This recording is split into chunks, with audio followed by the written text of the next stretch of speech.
In this tutorial, we're going to go over how to plot financial data in R in under 85 seconds. So we're going to start off by installing Quantmod, and we're going to do this, run that. Now, next, we have to library it in, and we can just tab into it and run it. Now, we're going to have to download some data. So we're going to do AGM in this case. And to define where to start, we can do 2024, and we'll do a year ago. All right, let's do 2023. And now we can see we have data for about a year. Now, to simply plot this, we can just run this function of barChart.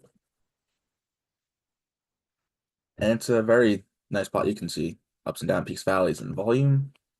And we could add extra functions to this. So we add MACD, and it simply adds it right at the bottom.